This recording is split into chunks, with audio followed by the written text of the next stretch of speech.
Article of the Week, number 2. Article title, Students' Technology Addiction Disrupts Sleep. Author, Megan Miller.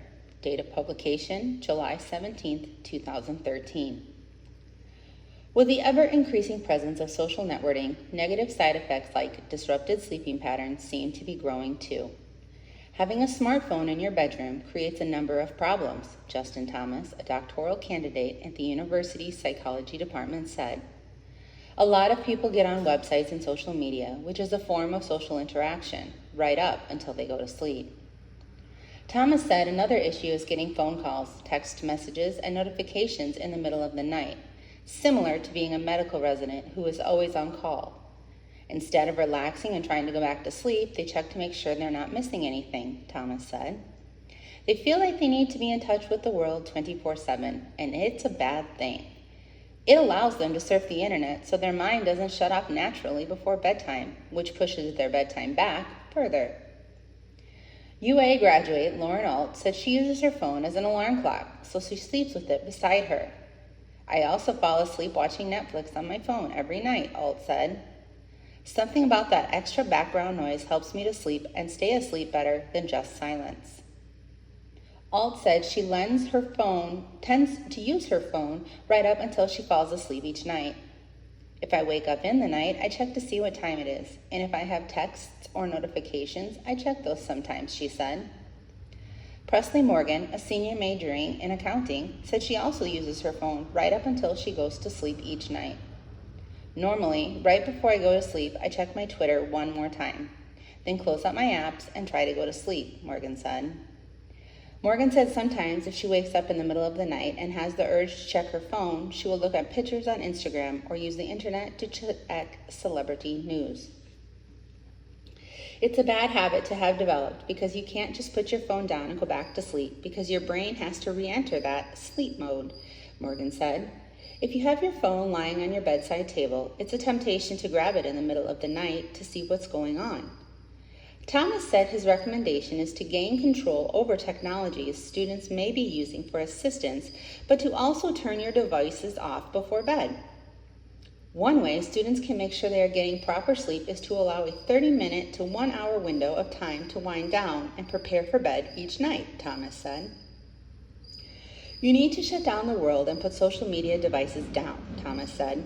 Allow your body and mind time to wind down before bed. According to a June 2013 study published by the Mayo Clinic, the brightness of the devices people are using and the distance they hold it from their face can negatively affect the amount of melatonin a body produces. Melatonin is a hormone that helps control the natural sleep-wake cycle. The study showed that if the device is on a low light setting and is held at least 1 foot away from the user's face, it reduces the risk that the user's melatonin level would be affected to the point it would disrupt sleep. Moreover, Thomas said lack of sleep produces many negative side effects, including health, general illness, and different effects on cognitive performance.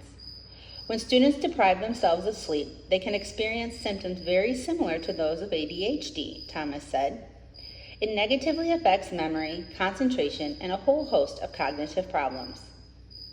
According to a July 13th Huffington Post article, lack of sleep can not only make someone cranky or irritable and contribute to higher levels of anxiety and depression, but it can impair the frontal lobe of the brain, which can interfere with cognitive processes of so-called executive functions. When these executive functions are affected, judgment, critical thinking, relationships, problem solving, planning, and organization can all take a turn for the worse. Thomas said eventually, when a person deprives himself or herself of sleep, they won't perform as well in the classroom, and this can manifest in the form of depression or health-related problems like stomach issues. When people start getting busy, sleep and eating and all of the basic functions get thrown out the back burner, Thomas said. People cut back on eating proper meals and getting enough sleep because it's a natural tendency. Thomas said when he's working with young adults, he stresses to them that they need at least 8 hours of sleep per night or more.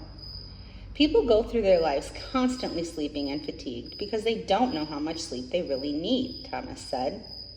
College students and most young adults around the age of 18, even up to the mid-20s, need more sleep than the typical 8 hours of sleep you hear about. Most people need 10 at that age. Alt has insomnia, which infrequently prevents her from being able to sleep and causes her to spend most nights tossing and turning. However, when she does get a good night's sleep, Alt said she needs an average of 6 to 7 hours to feel well rested. During the school year, since I'm a teacher, it isn't unusual for me to be in bed by 8:30 or 9 every night and to be up around 5 and 5:30, Alt said. I unfortunately never sleep through the night. It's mostly spent tossing and turning, and I don't let myself take naps during the school year. Thomas said a major factor to examine when a student is having trouble sleeping is how much they procrastinate. The more you procrastinate, the more likely it is you'll pull an all-nighter, which can screw up your sleep, Thomas said. If you're not pulling an all-nighter, you're staying up late the 3 nights leading up to a test. He said it is also important to keep weekday and weekend sleep schedules as consistent as possible.